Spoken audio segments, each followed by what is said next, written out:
ये किया जाता है।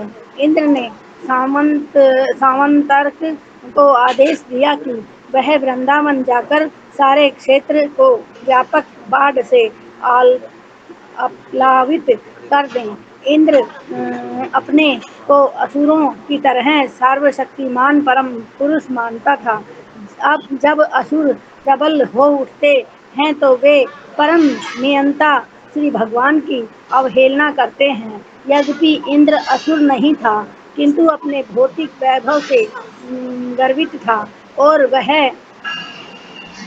परम नियंता को कल ललकारना चाह रहा था। वह उस समय अपने आप को श्री कृष्ण के ही समान शक्तिशाली मान बैठा। उसने कहा, जरा वृंदावन वासियों की धृष्टता को देखो।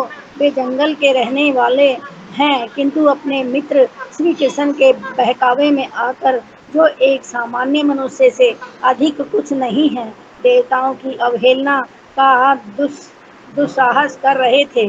श्रीमद् भगवत गीता में श्री कृष्ण ने घोषित किया कि देवताओं की पूजा करने वाले अधिक बुद्धिमान नहीं होते। और उन्होंने यह भी घोषित किया कि मनुष्य को चाहिए कि सब तरह की पूजा छोड़कर केवल कृष्ण भावनामृत में मन को केंद्रित करें। श्री कृष्ण का पहले इंद्र पर कुपित होना और बाद में उसे दंडित करना भक्तों के लिए स्पष्ट संकेत है कि जो लोग कृष्ण भावना अमृत में लगे हैं, उन्हें किसी देवता की पूजा करने की आवश्यकता नहीं है, भले ही वह देवता खुद क्यों न हो जाए। श्री कृष्ण अपने भक्तों को संरक्षण प्रदान करते हैं, अतः उन्हें अपनी उनकी कृपा पर पूर्णतः निर्भर रहना चाहिए। इंद्र ने वृंदावन वासियों के इस कृत्य की आलोचना की और कहा, तुम लोग देवताओं की सत्ता को चुनौती देकर इस संसार में कष्ट भोगोगे। देवताओं को बलि न देने के कारण तुम भवसागर के अवरोधों को पार नहीं कर सकोगे। उसने आगे कहा, वृंदावन के ग्वालों ने इस वाचाल बालक कृष्ण के कहने पर मेरी सत्ता की उपेक्षा की है। यह तो निरा बालक है, किंतु इस बालक पर विश्वास करके इन्होंने मुझे कुपित किया है। इस प्रकार उसने सामंतक को आदेश दिया कि वह जाए और वृंदावन का सारा वैभव नष्ट कर दे। इंद्र ने कहा, ये वृंदावन वासी अपने भौतिक ऐश्वर्य तथा अपने नन्हे मित्र पर विश्वास करने के कारण अत्यंत गर्वित हो उठे हैं। वह केवल वाचाल क्षुद्र तथा सांसारिक परिस्थितियों से अनजान है, किंतु अपने को ज्ञान में बढ़ा चढ़ा कर बताता है। क्योंकि वे कृष्ण को मानते हैं, अतः उन्हें दंड मिलना चाहिए और उन्हें उनकी गायों समेत कष्ट नष्ट कर देना चाहिए। इस प्रकार इंद्र ने सामंतर्क को आदेश दिया कि वह वहां जाकर उस स्थान को जल से अल्पावित कर दे। इससे यह इंगित होता है कि गांवों में या नगरों के बाहर निवासियों को अपने वैभव के लिए गायों पर निर्भर रहना चाहिए। यदि गायें नष्ट कर दी जाती हैं तो लोग सभी प्रकार के वैभव से विहीन हो जाते हैं। जब इंद्र ने सामंतर्क का तथा अन्य संगी बादलों को वृंदावन जाने का आदेश दिया, तो बादल इस दुष्कृत्य को करने से भयभीत थे, किंतु राजा इंद्र ने उन्हें आश्वस्त किया, तुम आगे आगे चलो, पीछे पीछे मैं भी सवार होकर और अंधड़ को साथ लेकर आऊंगा। मैं वृंदावन वासियों को दंडित करने में अपनी सारी शक्ति लगा दूंगा। राजा इंद्र का आदेश पाकर बादल वृंदावन के प्रकट हुए और अपनी सारी शक्ति से निरंतर वर्षा करने लगे। निरंतर बिजली चमकने लगी तथा जन प्रबल तथा अनवरत वर्षा होने लगी। वर्षा तीखे बाणों के समान बेधने लगी। मोटे मोटे स्तंभों के समान अविराम वर्षा करते हुए बादलों ने धीरे धीरे वृंदावन की भूमि को जलमग्न कर दिया, जिससे ऊंची तथा नीची भूमि में कोई अंतर न रह गया। इससे पशुओं के लिए स्थिति भयानक हो गई। वर्षा के साथ प्रबल वायु चल रही थी, जिससे वृंदावन का प्रत्येक प्राणी शीत से थरथराने लगा। उद्धार का कोई उपाय न पाकर वे सब गोविंद के चरण कमलों की शरण में आए। गायें विशेष रूप से भारी वर्षा के कारण दुखी होकर अपना सिर नीचे किए और बछड़ों को अपने नीचे छिपाए श्री भगवान के पास आईं और उनके चरण कमलों की शरण ग्रहण करने लगी। उस समय समस्त वृंदावनवासी भगवान श्री कृष्ण से प्रार्थना करने लगे, हे कृष्ण, आप सर्वशक्तिमान हैं और अपने भक्तों के प्रति अत्यधिक वत्सल हैं। कुपित इंद्र ने हम सबको बहुत सता रखा है, अतः हमारी रक्षा करें। इस प्रार्थना को सुन श्री कृष्ण को भी पता लगा कि इंद्र यज्ञ सम्मान न पाने के कारण मूसलाधार वर्षा कर रहा है, जिसके साथ समय में बड़े बड़े ओले पड़ रहे हैं और प्रबल झंझा चल रहा है। श्री कृष्ण समझ गए कि इंद्र जानबूझकर अपने को कोप का प्रदर्शन कर रहा है, अतः उन्होंने यह निष्कर्ष निकाला, अपने को परम शक्तिशाली समझने वाले इस देवता ने अपने महान पराक्रम को दिखा दिया, किंतु मैं अपने पद के अनुसार इसका उत्तर दूंगा और उसे दिखा दूंगा कि ब्रह्मांड कार्यों के संचालन में वह स्वतंत्र नहीं है। मैं सबका परमेश्वर हूँ, अतः मैं इसकी उस झूठी प्रतिष्ठा को समाप्त कर दूंगा जिसे उसने अपनी शक्ति से प्राप्त किया है। सारे देवता मेरे भक्त हैं, अतः मेरी श्रेष्ठता को कभी भूल नहीं सकते, किंतु यह न जाने कैसे भौतिक शक्ति से गर्व से भूल गया है और मदान्ध हो गया है। मैं इसके झूठे गर्व को चूर चूर कर दूंगा। मैं वृंदावन के अपने सारे भक्तों को शरण दूंगा, जो पूर्णतः मेरी कृपा पर निर्भर हैं और जिन्हें मैंने शरण दे रखी है। अपनी योग शक्ति से उन्हें बचाऊंगा। ऐसा सोचते हुए भगवान श्री कृष्ण ने तुरंत ही एक हाथ से गोवर्धन पर्वत उठा लिया। ठीक उसी जिस प्रकार कोई बालक धरती से छत्रक कुकुरुन्मुता उखाड़ लेता है, इस प्रकार उन्होंने अपनी दिव्य गोवर्धन धारण लीला का प्रदर्शन किया। फिर उन्होंने अपने भक्तों को संबोधित किया, हे भाइयों, हे पिता, हे वृंदावनवासियों, अब आप सभी मेरे द्वारा उठाए गए इस गोवर्धन पर्वत के छत्र के नीचे कुशल पूर्वक प्रवेश करें। इस पर्वत से डरे नहीं और यह भी न सोचें कि यह मेरे हाथ में से गिर जाएगा। आप लोग मूसलाधार वर्षा तथा प्रचंड वायु से अत्यधिक पीड़ित हुए हैं, अतः मैंने इसे उठा लिया है और यह बहुत बड़े छाते के समान आपकी रक्षा करेगा। मेरे विचार से आप लोगों को आसन संकट से बचाने का यही उचित प्रबंध है। यह इस विशाल छाते के नीचे अपने पशुओं समेत सुख से रहें। भगवान श्री कृष्ण द्वारा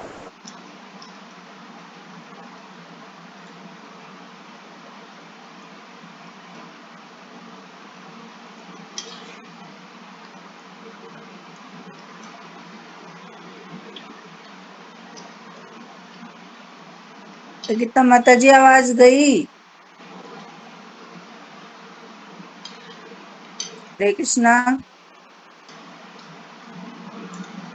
आवाज गई गीता माता जी की। तो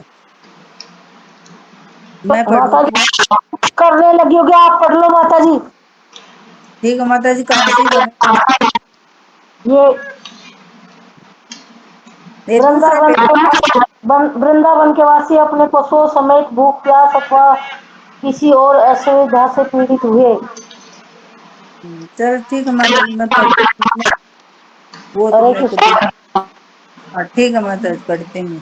म्यूट कर लो आप, वैसे आवाज आ रही है आप फटी फटी। वृंदावन के वासी अपने पशुओं समेत भूख प्यास अथवा किसी और असुविधा से पीड़ित हुए बिना 1 सप्ताह तक वहां रहे। उन्हें आश्चर्य हो रहा था कि श्री कृष्ण किस तरह बाएं हाथ की तर्जनी से पर्वत को धारण किए हुए हैं। श्री कृष्ण की इस असाधारण योग शक्ति को देखकर सौरभ के राजा इंद्र पर मानो वज्रपात हो गया और उसका संकल्प बिगड़ने लगा। उसने तुरंत बादलों को बुलाया और वर्षा बंद करने के लिए कहा। जब आकाश निर्भर हो गया और फिर से सूर्य निकल आया तो प्रचंड का वायु बहना रुक गया। उस समय गोवर्धनधारी भगवान श्री कृष्ण ने कहा, हे ग्वालो, अब तुम लोग हेलो, अरे हरे कृष्णा माता जी आगे पढ़ लो तो। और अपने को सुरक्षित अनुभव करने लगे। वृंदावन के वासी अपने पशुओं समेत भूख प्यास अथवा किसी और असुविधा से पीड़ित हुए बिना 1 सप्ताह तक वहां रहे। उन्हें आश्चर्य हो रहा था कि श्री कृष्ण किस तरह बाएं हाथ की तर्जनी से पर्वत को धारण किए हुए हैं। श्री कृष्ण इस असाधारण योग शक्ति को देखकर स्वर्ग के राजा इंद्र मानो वज्रपात हो गया और उसका संकल्प डिगने लगा। उसने तुरंत बादलों को बुलाया और वर्षा बंद करने के लिए कहा। अब आकाश निर्भर हो गया और फिर से सूर्य निकल आया तो प्रचंड का वायु बहना रुक गया। इस समय गोवर्धनधारी भगवान श्री कृष्ण ने कहा, हे ग्वालों, अब तुम लोग अपनी पत्नियों गायें तथा धन सहित यहाँ से जा सकते हो, क्योंकि सारा उत्पात समाप्त हो चुका है। नदी की बाढ़ तथा यह जल प्लावन समाप्त हो गया है। तब सारे लोगों ने अपना सामान गाड़ियों में लादा और वे अपनी गायें तथा अपने सामग्री सहित वहां से धीरे धीरे रवाना होने लगे। जब सब लोग चले गए तो श्री कृष्ण ने सनय सनय गोवर्धन पर्वत को फिर उसी स्थिति में रख दिया। जब सब कुछ समाप्त हो गया तो सारे वृंदावन के निवासी श्री कृष्ण के पास आए और आनंद विभोर होकर वे उनका आलिंगन करने लगे। गोपियाँ जो स्वभावतः श्री कृष्ण से प्रेम करती थी, उन्हें अपने अश्रुओं से मिश्रित दही ही देने लगी और उन्हें अनेक आशीष दिए। माता यशोदा, माता रोहिणी, नंद तथा सर्व बलशाली बलराम ने स्नेहवश एक एक करके श्री कृष्ण का आलिंगन किया और बारंबार आशीष दिया। सिद्ध लोक, गोवर्धन लोक तथा चरण लोक के विभिन्न देवों ने भी परम प्रसन्नता प्रदर्शित की। उन्होंने पृथ्वी पर फूलों की वर्षा की और शंख ध्वनि की, ढोल बजने लगे और दैवी भावनाओं से पूरित होकर गंधर्व लोक के वासी श्री भगवान को प्रसन्न करने के लिए अपने अपने तंबूरे बजाने लगे। इस घटना के पश्चात श्री भगवान अपने प्रिय मित्रों तथा पशुओं समेत अपने घर वापस आए। सदा की भांति गोपियों ने अत्यंत श्रद्धा भाव से भगवान श्री कृष्ण की पुण्य लीलाओं का कीर्तन किया। इस प्रकार लीला पुरुषोत्तम भगवान श्री कृष्ण के अंतर्गत वृंदावन के प्रलयंकारी वर्षा नामक 25वें अध्याय के भक्ति वेदांत तात्पर्य पूर्ण हुआ। हरे कृष्ण माता जी। हाँ हरे जी, कृष्ण हरे माता जी। कृष्णा। प्रणाम माता जी आप सभी को। इसलिए मैं क्षमा मांगती हूँ, क्या करूँ मैं धन्यवाद आता माता जी आपका पढ़ने के लिए। तो एक बार सब अनम्यूट करके माता जी का धन्यवाद करेंगे हरे कृष्ण मंत्र बोल के। हरे कृष्णा कृष्णा कृष्णा हरे हरे, राम राम राम हरे हरे। पूर्व माता जी नहीं आई इसमें। तो आज हमने पढ़ा है 25वां अध्याय वृंदावन में प्रलयंकारी वर्षा। तो कल हमने पढ़ा था ना गोवर्धन पूजा। तो भगवान कृष्ण ने मना किया था आनंद बाबा को कि आप उसकी पूजा नहीं करेंगे इंद्र की, आप गोवर्धन की पूजा कीजिए। गोवर्धन जो है हमें हमारी रक्षा करेगा। गोवर्धन और गोवर्धन के नीचे जो है सब सुरक्षित है ना, वहाँ पर जो है बच्चे खेलते थे और गाय वाय भी चराने के लिए उनको लेकर जाते थे। तो बहुत ही सुंदर स्थान था गोवर्धन। तो फिर आगे फिर अब इंद्र को तो गुस्सा आ गया कि इसने जो है मेरी पूजा क्यों नहीं की, क्योंकि हर साल वो इंद्र की पूजा करते थे नंद बाबा और सारे ब्रजवासी। तो बड़े क्रोधित हो गए कि मैं इनको दिखा दूंगा। तो इंद्र ने क्या किया कि जब इंद्र को ज्ञात हुआ कि वृंदावन में ग्वालों द्वारा संपन्न होने वाला यज्ञ श्री कृष्ण द्वारा रोक दिया गया है, तो वह अत्यंत क्रुद्ध हुआ और नंद महाराज आदि वृंदावन वासियों के ऊपर अपना गुस्सा उतारने लगा। तो उसने क्या किया गुस्से के रूप में, इंद्र ने सांवर्तक को आदेश दिया कि वृंदावन जाकर सारे क्षेत्र को व्यापक बाढ़ से आप्लावित कर दे। तो सांवर्तक ये क्या है, ये बादल है एक। सांवर्तक बादल ऐसे होते हैं जो बहुत वर्षा करते हैं, बहुत ज्यादा वर्षा करते हैं। तो उन्होंने उनको बोल दिया कि आप जाकर के वर्षा करो, उनको बिल्कुल जल से भर दो, बाढ़ आ जाए वहां पर, इतनी वर्षा करो। तो इंद्र अपने को असुरों की तरह सर्वशक्तिमान परम पुरुष मानता था। अब इंद्र को क्या है, गर्व आ गया था। वो क्या सोचता था कि बस तू ही भगवान है, तो अगर इन्होंने तेरी पूजा नहीं की तो इनको जो है मजा चखा, इनको जो है दिखा कि भाई मैं भी कुछ हूं। ऐसा कोशिश की उसने। जब असुर प्रबल हो उठते हैं तो वे परम नियंता श्री भगवान की अवहेलना करते हैं, है ना। जब असुर अपने आप को क्या समझते हैं, बहुत ज्यादा तेज समझते, शक्तिशाली समझते कि हम सब कुछ है, तो भगवान को नीचा दिखाने की कोशिश करते हैं। लेकिन उन्हें पता है कि भगवान के सामने कोई भी टिक नहीं सकता है। यद्यपि इंद्र असुर नहीं था, किंतु अपने भौतिक वैभव से गर्वित था और वह परम नियंता को ललकारना चाह रहा था। उसने कहा, जरा वृंदावन वासियों की दृष्टता तो देखो, वे जंगल के रहने वाले हैं, किंतु अपने मित्र श्री कृष्ण के बहकावे में आकर, जो सामान्य मनुष्य से अधिक कुछ नहीं है, देवताओं के अवहेलना का दुस्साहस कर रहे हैं। तो इंद्र की आंखों पर क्या था, माया का पर्दा पड़ा था। वो पहचान नहीं पाया कि ये साक्षात भगवान कृष्ण है। वो क्या सोच रहा था, ये तो एक सामान्य सा बालक है, और ये सब जो ब्रजवासी हैं इसकी बातों में आकर उन्होंने मेरी पूजा नहीं की है। तो श्रीमद् भगवद गीता में श्री कृष्ण ने घोषित किया है कि देवताओं की पूजा करने वाले अधिक बुद्धिमान नहीं होते, कि जो देवताओं की पूजा करते हैं वो ज्यादा बुद्धिमान नहीं है। क्योंकि देवताओं की पूजा करते हैं इसलिए थोड़ा सा कुछ लाभ प्राप्त करने के लिए, क्योंकि कोई इच्छाएं होती हैं तो देवता उसको जल्दी पूरी कर देते हैं, इस कारण से वो उनकी पूजा करते हैं। लेकिन उनको ये नहीं पता कि देवता जो भी कुछ देते हैं वो भगवान ने ही उनको दिया है। भगवान ने कुछ उनको ऐसी शक्तियां दी हैं जिसके द्वारा वो हम सबको ये सब कुछ दे पा रहे हैं। और फिर देवता ही ये सोचे कि हम भगवान हैं, तो ये गलत है। तो इंद्र ने वृंदावन वासियों के इस कृत्य की आलोचना की और कहा, तुम लोग देवताओं की सत्ता को चुनौती देकर इस संसार में कष्ट भोगोगे। देवताओं को बलि न देने के कारण तुम भव सागर के अवरोधों को पार नहीं कर सकोगे। क्योंकि इसकी पूजा नहीं की थी इसलिए बड़ा क्रोधित हो गया था। तो वृंदावन के ग्वालों ने इस वाचाल बालक कृष्ण के कहने पर मेरी सत्ता की उपेक्षा की है। ये तो मेरा बालक है, किंतु इस बालक पर विश्वास करके इन्होंने मुझे कुपित किया है। बार बार क्या कह रहा है कि ये तो बालक है, सामान्य सा बालक है, इसकी बातों में आकर तुमने मेरी पूजा नहीं की है। इसलिए उन्होंने बादल को आदेश दिया कि यहाँ पर बाढ़ आ जाए, इतनी वर्षा कीजिए कि ये सब कुछ जल से भर जाए। इससे यह इंगित होता है कि गांव में या नगरों के बाहर निवासियों को अपने वैभव के लिए गाय पर निर्भर रहना चाहिए।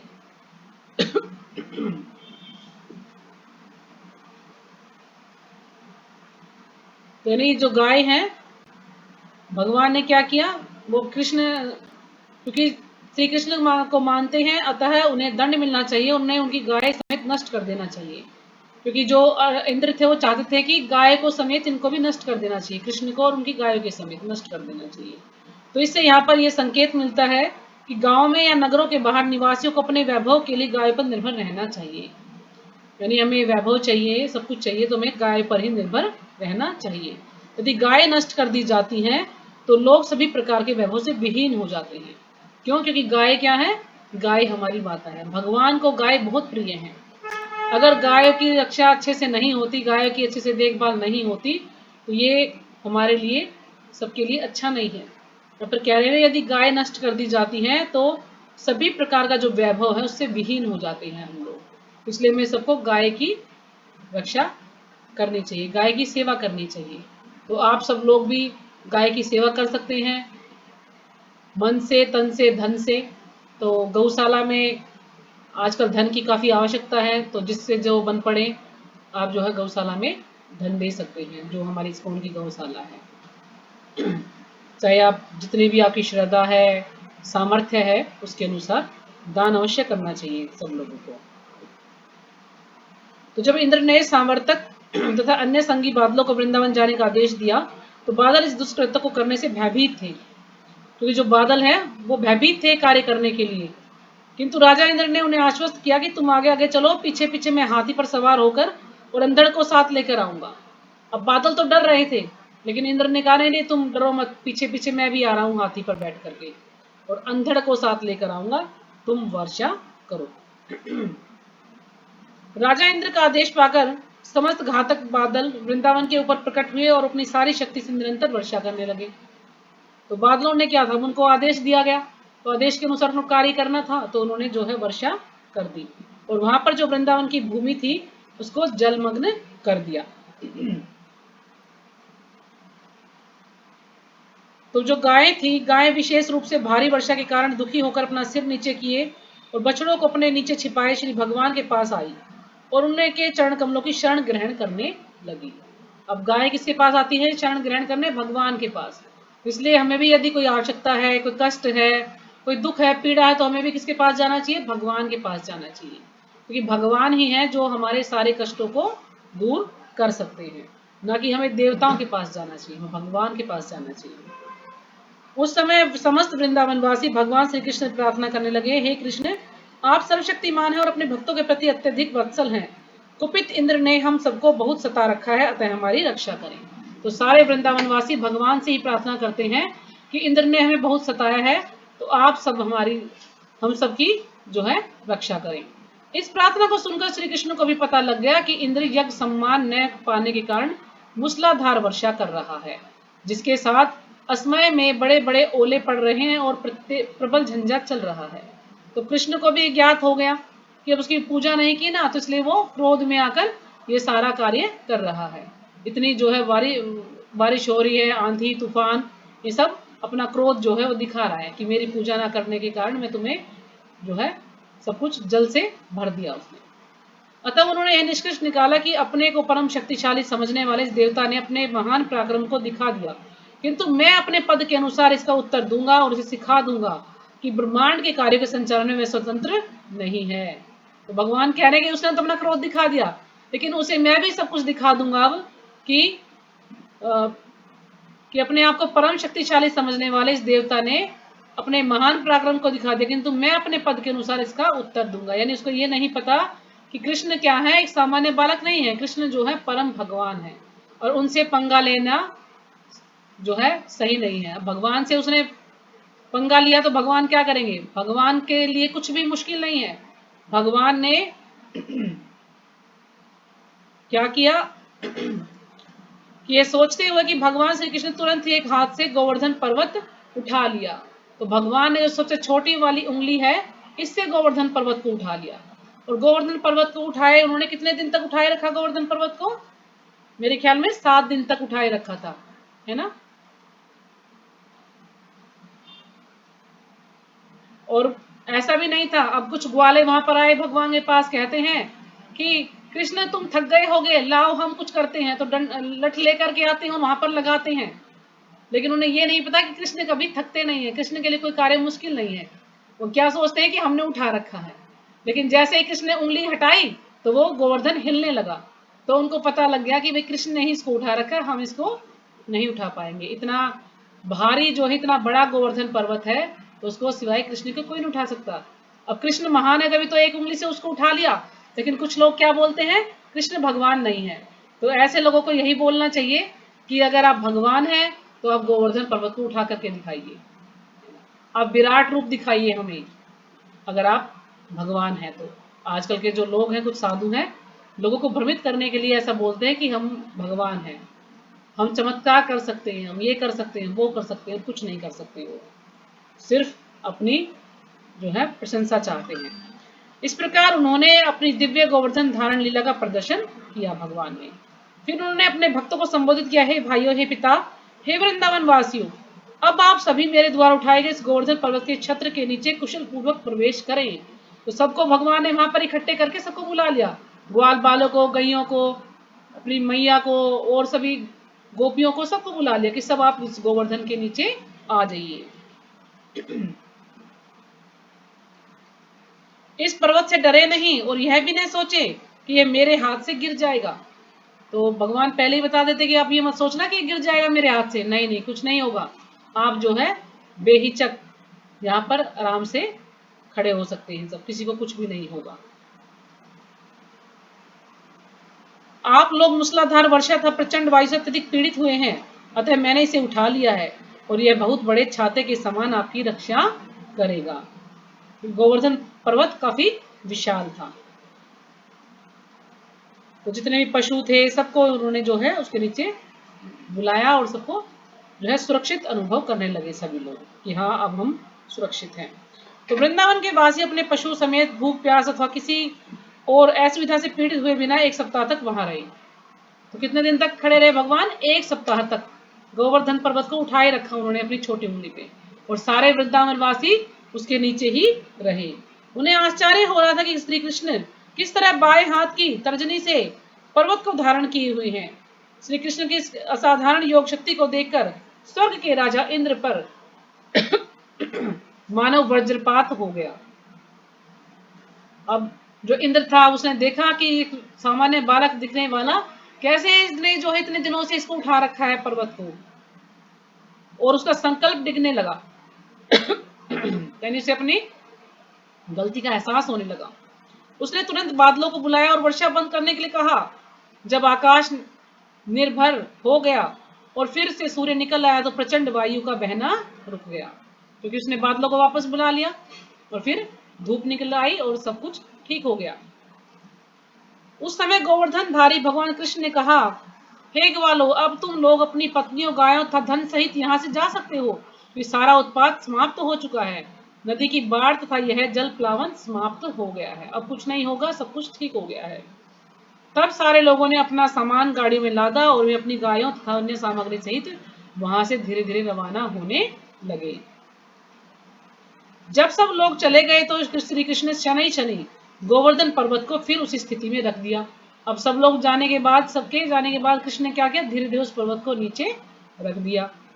जब सब कुछ समाप्त हो गया तो सारे वृंदावन के निवासी श्री कृष्ण के पास आए और आनंद विभोर होकर वे उसका आलिंगन करने लगे, क्योंकि बड़े खुश थे कि कृष्ण ने आज हमारी रक्षा की। इसलिए सभी क्या है, आनंद विभोर होकर, बड़े जो है खुश होकर भगवान का आलिंगन करने लगे, भगवान को गले लगाने लगे।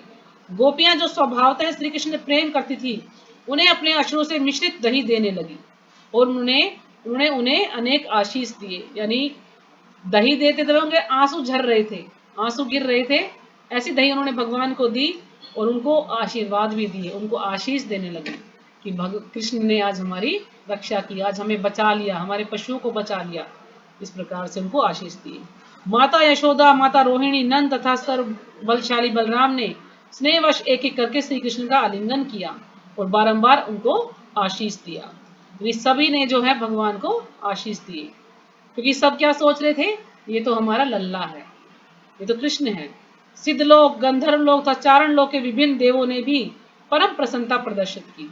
अब ये अलग अलग लोक हैं, तो इनमें सब में जो अलग अलग देव रहते हैं, तो उन्होंने सबने भी प्रसन्नता प्रदर्शित की अपनी। उन्होंने पृथ्वी पर फूलों की वर्षा की और शंख ध्वनि की, ढोल बजने लगे और देवी भावना से पूरित होकर गंधर्व लोक के वासी श्री भगवान को प्रसन्न करने के लिए अपने अपने तंबूरे बजाने लगे। यानी सभी लोग इतने प्रसन्न थे कि सब जो है भगवान को आशीष दे रहे हैं, भगवान पर फूलों की वर्षा कर रहे हैं, अपने अपने जो उनके पास वाद्य यंत्र उनको बजा रहे हैं। क्यों? क्योंकि बड़ा खुशी का माहौल है, सब कृष्ण की जय जयकार करने लगे हैं। इस घटना के पश्चात श्री भगवान अपने प्रिय मित्र तथा पशुओं समेत अपने घर वापस आए। सदा की भांति गोपियों ने अत्यंत श्रद्धा भाव से भगवान श्री कृष्ण की पुण्य लीलाओं का कीर्तन किया। जैसे वो हर बार जब कृष्ण आते थे गैया चरा के, तो उनका जो है वो बड़ा आदर सत्कार करती थी। तो आज भी उन्होंने उनकी लीलाओं का कीर्तन किया, उनका गुणगान किया, जैसे कि वो हर प्रतिदिन करती थी। इस प्रकार से इस अध्याय का जो है भक्ति वेदांत तात्पर्य पूर्ण हुआ। तो कल हम पढ़ेंगे अद्भुत कृष्ण। तो अद्भुत कृष्ण में